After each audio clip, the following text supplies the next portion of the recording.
Tonight on Connecticut's news station, remembering fallen Hartford police officer Robert "Bobby" Garton. The emotional memories his fellow family and friends shared as he was laid to rest today. Plus, two separate fires in Hartford breaking out at the same time, what neighbors described once the flames and smoke took over. And police in Lisbon want you to be on the lookout after a report of car break-ins happened overnight, and one of the incidents was caught on camera. Now at 10, this is Fox 61, Connecticut's news station. Good evening and thanks for joining us. I'm Carmen Chow. The Hartford Police Department is saying goodbye to Detective Robert Garton today, a week after he was killed in a car crash while on duty. The funeral service was held at the XL Center.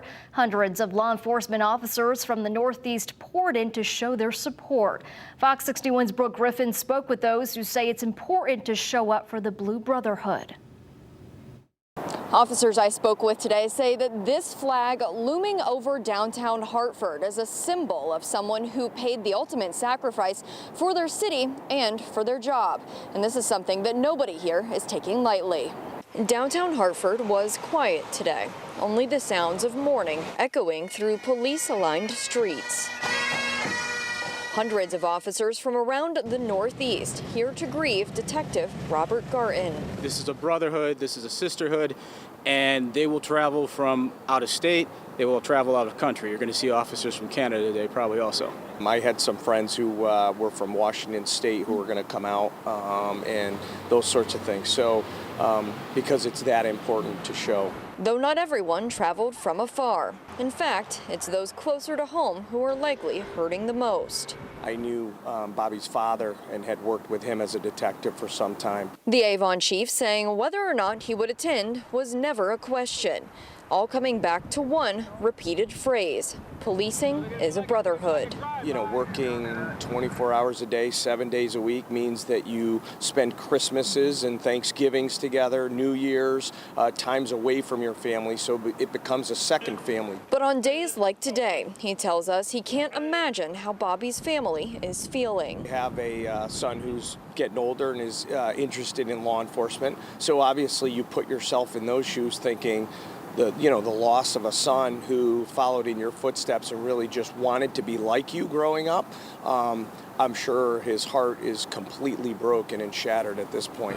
And as the community says goodbye, many officers tell us today is a somber reminder of just how quickly things can change. It makes me understand the gravity of what we actually do, and it's often taken for granted, and it's very important for senior members of the force like me to recognize what these sacrifices are and not forget the fallen.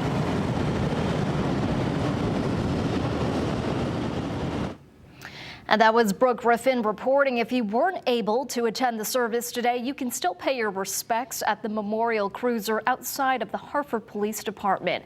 It is still up and growing every day, and it will continue to be available to the public as long as people are still adding to it. And we are continuing our coverage tonight of the fallen Hartford police officer Robert Garton. Family and friends remembering him at a celebration of life ceremony held today. Fox 61's DeAndrea Turner has the story on the life and legacy of Detective Garton. To say that friends, family, and colleagues of Officer Garton honored his life and his love for his job is an understatement. At his funeral, he was ceremoniously promoted to the rank of detective, and his partner gave his Medal of Valor, the highest honor you can get as an officer, to now Detective Garton. And the sweet silver song. I can hear him saying, "It's okay, Brian. I've got this. It will be okay." Row by row, friends, family, and brothers and sisters in blue filling the XL Center to honor the life of Hartford Police Detective Robert Garton, affectionately known as Bobby. Bobby, you were born my little brother and died my hero. Garton, an 8-year Hartford police veteran, died on September 6th. Police say 18-year-old Richard Barrington sped off from a traffic stop, ran 2 lights, and crashed into Garton and his partner Brian Kearney's police cruiser. A partner's love is one that takes 2 strangers and makes them brothers. Brothers who promise to protect each other, no matter what. That promise, he says, being kept to the very end. We knew the dangers, but we knew we would protect each other. Through tears and heartache, many sharing what made Bobby so loved, like his love for hockey. We would sit in section 110 and watch Whaler games, making Mom and Dad run to the concessions for cotton candy, ice cream, and popcorn so we didn't miss any action. And an even bigger love for food. I didn't understand how that boy could keep eating. But I guess you could say the only thing possibly could be bigger than his heart was his stomach. Following the funeral, a sea of support from officers trailing behind in a procession to pay their respects one last time. I love you, Pop. And I will see you again. Unit 133 is signing off. His time serving with us here has ended, but his service to mankind has just begun. Let's honor him by sharing a smile. Maybe it's a smile with those you love. Maybe it's a stranger.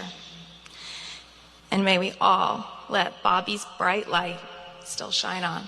And Detective Garton's legacy will continue to live on at the Hartford Police Department. Chief Thody saying at his funeral that they will retire his locker and make a glass door out of it to make sure that he will always be remembered.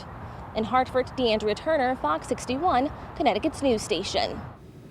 A very emotional day for everyone involved. Brooke and DeAndrea, thank you. Switching gears to the weather watch today, feeling much like fall out there, but it was a different scenario for others in far eastern Massachusetts.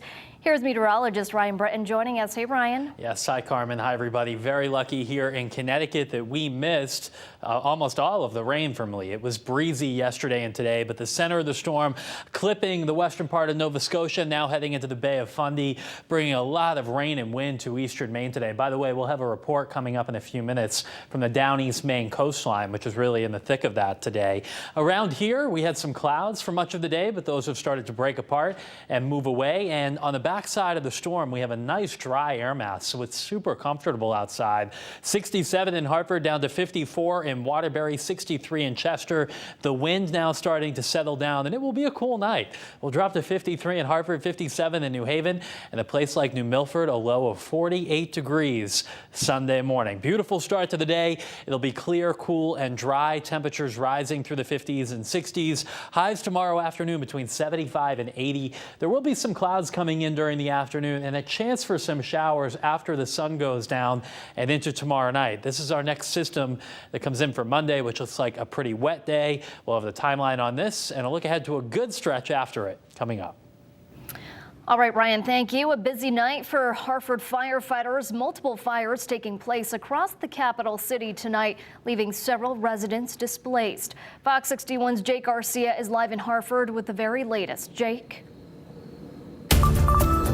Well, Carmen, I can tell you 2 separate building fires caused firefighting resources across the city to be stretched thin for several hours tonight. The first building fire happening at this home behind me on the corner of George and Preston Street that's now being in the process of being boarded up. The other building fire happening at a high-rise apartment building less than 10 minutes away.